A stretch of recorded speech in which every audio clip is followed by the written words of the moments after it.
Votre matinale info, Europe Matin Week-end, Pierre de Villeneuve. Bonjour François Sauvadet. Bonjour. Président du département de Côte-d'Or, l'un de ceux qui basculent donc au couvre-feu avancé à 18h.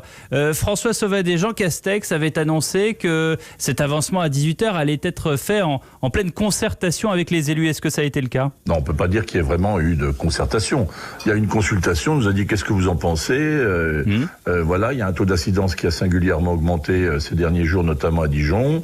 On risque de passer un couvre-feu à 18h, qu'est-ce que vous en pensez? Voilà. Après ça, la décision a été prise. Moi, j'avais fait des propositions, elles n'ont pas été, entendues. J'avais fait la proposition notamment qu'on tienne compte du taux d'incidence réel par zone. Dijon est très concerné. Nous avons une situation qui est tendue. On est passé à 250 de taux d'incidence, c'est-à-dire qu'on est la troisième ville la plus touchée, après Nice et après Nancy. Donc j'avais proposé que là, évidemment, on passe à 18h. Ça me paraît tout à fait compréhensible et nécessaire, en tout cas de l'avis du gouvernement. Même si j'ai bien conscience que ça va avoir des conséquences sur le commerce, sur la restauration, etc. Enfin, ceux qui restent encore ouverts pour du portage de repas. Mais j'avais dit, voilà, ça représente 3,5% du territoire départemental. J'ai un grand département. Il compte pratiquement 700 communes. Donc, j'avais dit, des vignes. Voilà, avec des vignes naturellement, mais c'est pas là l'essentiel. Enfin, c'est l'essentiel, mais c'est important, mais pour le sujet. Voilà, donc ça représente 3,5% là où on a eu un taux extrêmement élevé. Et partout ailleurs dans le département, nous avons un taux d'incidence beaucoup plus bas. Donc je dis simplement, et c'est ce que j'avais proposé, concentrons-nous pour un couvre-feu plutôt sur la ville de Dijon, municipale et non pas départementale. Mais quand vous avez proposé ça, on vous a répondu quoi? Département. On m'a dit, écoutez, c'est pas ce qui se passe, c'est pas ce qui est prévu par le gouvernement, donc c'est circulé, il y a rien à voir en quelque sorte. Voilà, Jean Castex a été présenté comme l'homme des territoires. Est-ce que pour vous, du coup, cet acte, ce qui s'est passé pour vous en Côte d'Or, c'est un acte de méconnaissance des territoires, tout simplement? Je crois que non, c'est une vision complètement administrée et technocratique de la santé. Il y a une forme d'arrogance sanitaire. C'est-à-dire les décisions sont prises depuis Paris, s'appliquent sans même qu'on vérifie les conditions dans lesquelles on pourrait éviter les bugs ou dans lesquelles on pourrait être beaucoup plus actif. Ça vaut pour la vaccination. Non, moi j'ai rencontré souvent Jean Castex. C'est un homme qui est un homme qui connaît bien le terrain, qui était lui-même conseiller départemental. Donc c'est pour ça que je vous en parle. Comme vous le connaissez bien, est-ce que ça vous étonne de sa part? Non, c'est pas ce qui m'étonne, mais je pense qu'il faut taper du poing sur la table, qu'on a un vrai problème avec les autorités sanitaires. Je comprends que le gouvernement édicte des mesures, c'est son rôle de protéger la population.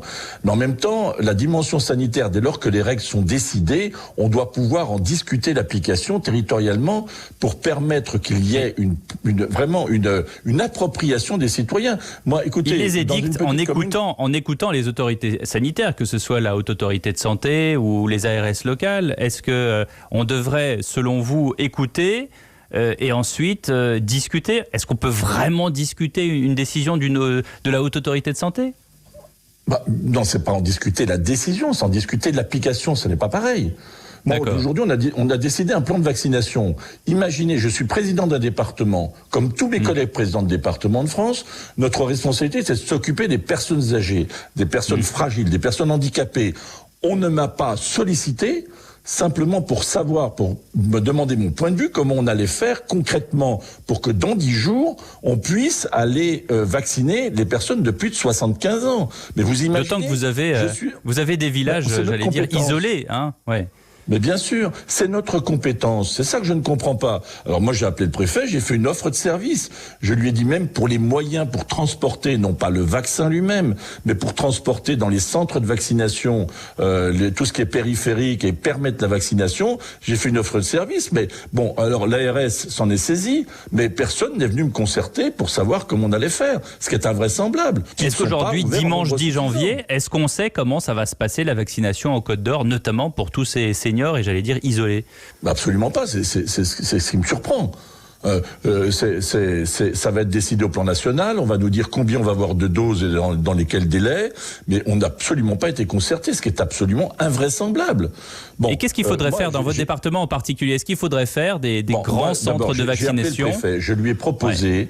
Je lui ai proposé qu'on ouvre davantage de centres de vaccination. Quand vous êtes dans un département avec près de 700 communes, si vous voulez toucher les gens, il ne faut pas en ouvrir 700, bien évidemment. Il faut des structures mobiles qui puissent aller vacciner en proximité, mais il faut aussi des structures qui soient pérennes. Moi, je pense qu'il faut au moins une quinzaine de centres de vaccination dans mon département. Milieu urbain à Dijon, naturellement, périphérie, naturellement, mais répartis sur le territoire. Il a fallu que vraiment que je discute âprement avec les autorités de santé et avec le préfet pour que j'obtienne simplement le fait de discuter ensemble des conditions de leur implication avec les maires. Non, c'est ça que je comprends pas.